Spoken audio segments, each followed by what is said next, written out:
Hello and welcome to Box Office Receipt. I'm your host Tyler Callahan, and we got a few interesting news stories and numbers to talk about as Hollywood focuses on Black Widow. But let's start with the numbers. So opening in first place is Space Jam: A New Legacy with 31.6 million. Dropping to second place is Black Widow with 26.2 million for a total of 132 million.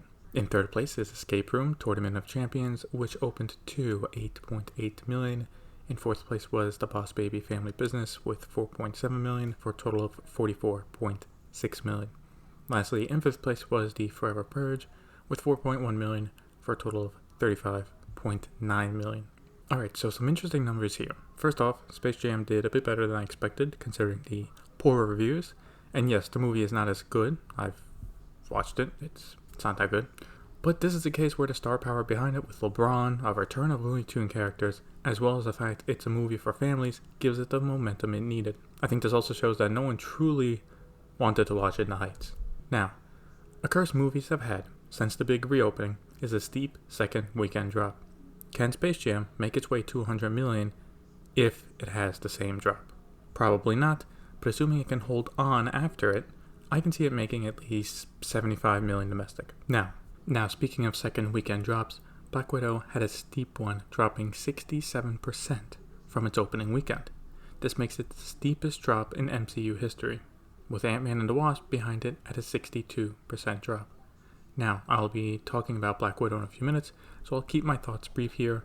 This was inevitable. Now, looking at Sony, unless numbers pick up, which they won't, or VOD sales are strong, Escape Room does not look like it is the new horror franchise they hoped it would be. This opened considerably weaker to the first one, and from what I'm seeing online, no one is talking about or cares about it. Let's talk about the Chinese box office, where we have to thank the doctors here for keeping the box office alive. The movie that opened in first last weekend stayed in first, which of course is Chinese doctors with 44.4 million for a total of 138 million. In second place was a musical called The Day We Lit Up the Sky, which opened to 11.9 million. Opening in third place was Master Ji Gong, which is an animated film, with a weak 3.86 million. Right behind it was a new comedy movie called Hi Brother, which opened to 3.24 million for a fourth place finish.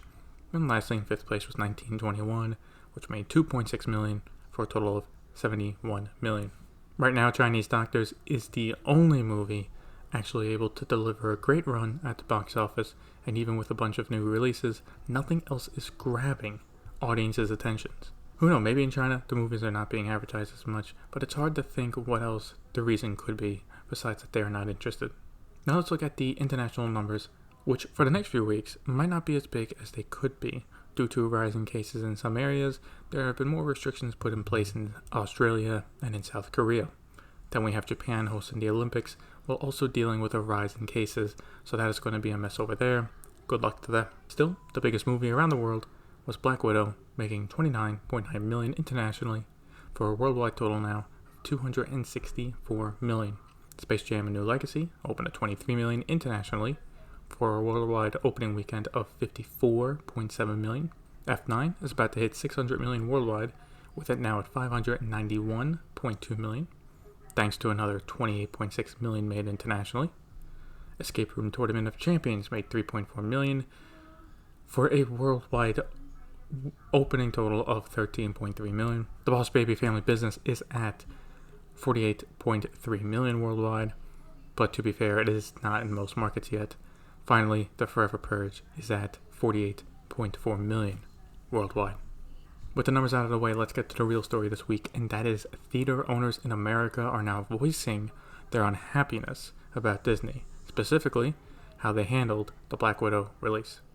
So yes, the drop from last weekend was significant, and NATO, the National Association of Theater Owners, is using this as proof that its release on Premier Access is the reason for it, and everyone is losing money.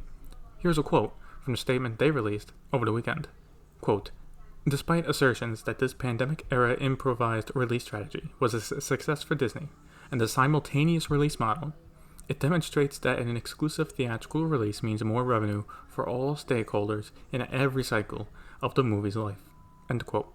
It has also not helped Disney's case that while they talked about Premier Access numbers for its opening weekend, there was no update on sales this weekend. Is it at 70 million now? 100 million? We don't know. NATO did decide to go all out with this statement, by the way, with them referencing password sharing of Disney Plus accounts, how many are watching at a time, and how this has given rise to piracy, thanks to more clean copies of it available to rip and post online. And to be fair, Black Widow is the biggest pirated film since Wonder Woman 1984, so they're not exactly wrong there. Talking hard numbers, they expected the movie to open between 92 to 100 million. Disney has not responded to this press release. Alright, now I can offer my thoughts on this. First up, I will say NATO does not look good here, which is different from last year when they looked more innocent. Studios kept messing with them. Like last year, I honestly felt bad for them, but here, they're being a little disingenuous, I gotta say. Yes, they are absolutely correct in that Premier Access affected box office numbers. However, the key thing here is the second weekend drop does not mean much looking at the bigger picture.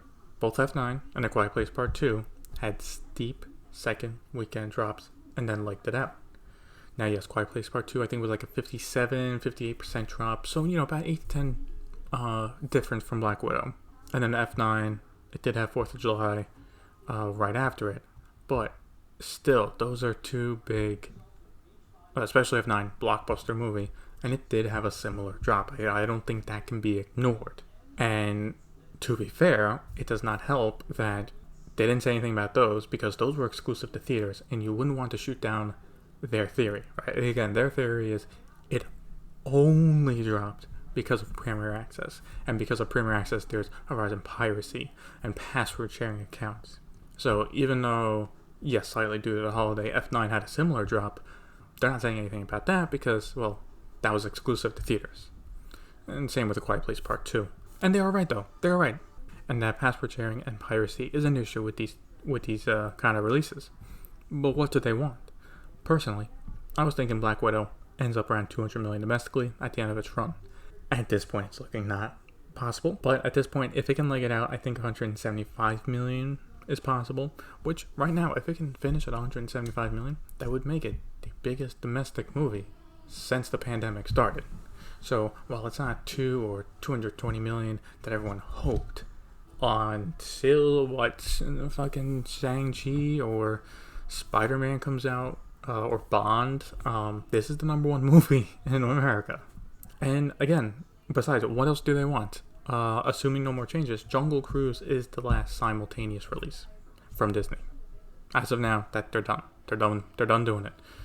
Free Guy and Shang-Chi, you get your 45-day window. It's not as long as obviously the theaters would like. They would prefer the old-fashioned almost 3 months. But they're getting the exclusive window starting in August.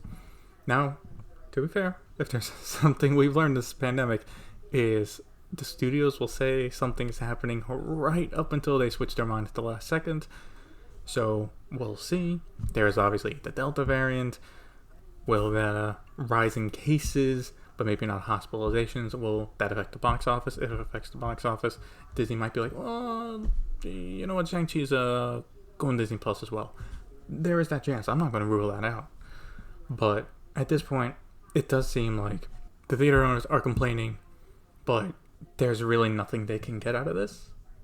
Like, Disney rarely renegotiates rates, so you're not getting that. So this also goes into another, and this is a personal opinion of mine, but maybe the movie didn't warrant repeat viewings, right? Like, it's not a bad Marvel movie, but it's not great. Again, personal opinion on that. But then I realized that there's one thing that they should have mentioned, is that repeat viewing business is actually severely impacted by Premier Access. Repeated viewings, at least for the big MCU movies like the Avenger ones, that's what made them so much money. And now if I wanted to watch it again, I just buy it on Disney Plus. They could have made that case, but I guess not. And then, look, as for Disney, they're not the innocent entertainment company here. If they were going to be more open about Premier Access numbers, they should have kept us updated. That transparency was nice. Now it looks like they just wanted to save themselves some bad headlines last weekend, and they spun it into positive ones. Now that it's out of the way, they are back to being a top secret. Again, are we going to see the numbers for Jungle Cruise next weekend? But my personal belief is, I do think, with obviously them knowing old numbers, I don't think they want to do Premier Access if they don't have to. I think there probably was a steep second weekend drop on premium access numbers, and that's why they're not talking about it, because if they came out and said, well, we're at 80 million now, that means you went from 60 million in 3 days in sales to an additional 20 million in over a week. That's not good. So I think there's just hoping the Delta variant kind of, they ride out the Delta variant wave, and then they can just keep going with the box office first, in theaters first, but we will see.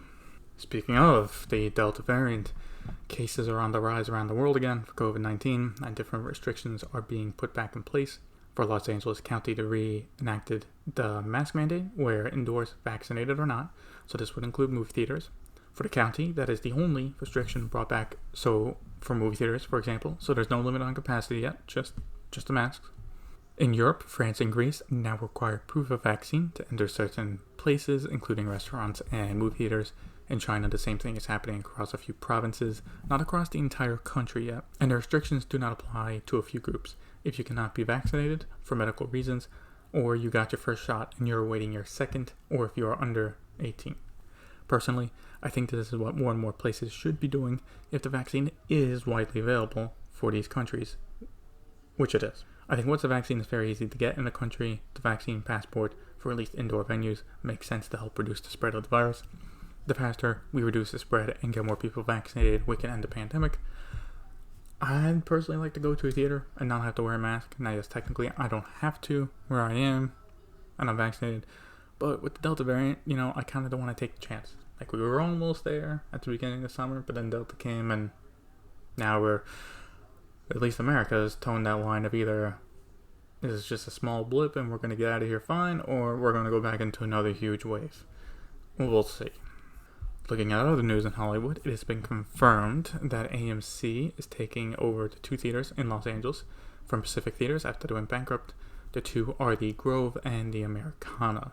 AMC is expected to reopen both for business sometime in August. Dwayne Johnson has said that filming for Black Adam is finished. He has been teasing the movie with some set photos, and from what I could see from the suit, it looks good. Movie is still set to come out next July. Marvel Studios also seems to have found a director for Blade. Deadline has the exclusive on this, and it seems they are looking to close a deal with Basim Tariq to helm the film. I have not seen any of his work, so I don't have an opinion if he is a good pick or not. I'm happy that the movie is moving forward. It did seem it was spinning its wheels for a while. For new trailers this week, we got a first look at Jackass Forever, The Last Duel, and for Malignant. I feel I'm saying that wrong. Now for VOD Premium, where we go to HBO Max, where Warner Brothers is looking to finish up their search for who will play Batgirl. Deadline has the exclusive on this, and the shortlist for the role includes Zoe Dutch, Isabel Merced, and Leslie Grace. I don't know much about them, so I won't comment on if they are good choices or not.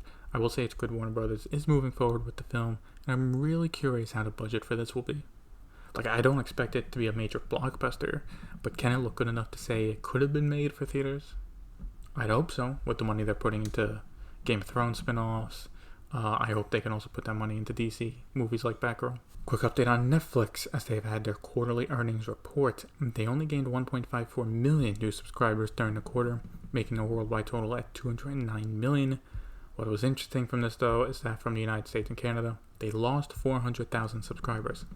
In their report, Netflix says that they expected it, but still, I think it is a sign that competition, at least in the United States, is heating up. Most countries don't have HBO Max, Peacock, or Paramount Plus, so unless their local streaming options are providing good choices, Netflix remains the king in most areas. Now, for them only gaining 1.5 million subscribers, that is not surprising at all. They had a big jump last year due to the pandemic, so a slowdown was expected at some point as people focus on going outside as much as they can. I guess I'm curious what their ceiling is worldwide. 225 million? 250? Right now they are never getting into China, so possible countries to expand to are limited. Them and Disney Plus are the ones to follow to see what the limit of a worldwide streaming service can be. That will be it for this week's episode of Box Office Receipts. Question for the episode is, do you think it was a smart move by NATO to publicly denounce Disney over their release of Black Widow? Let me know on Facebook, link to the page in the show notes. Thank you for listening, and see you next time.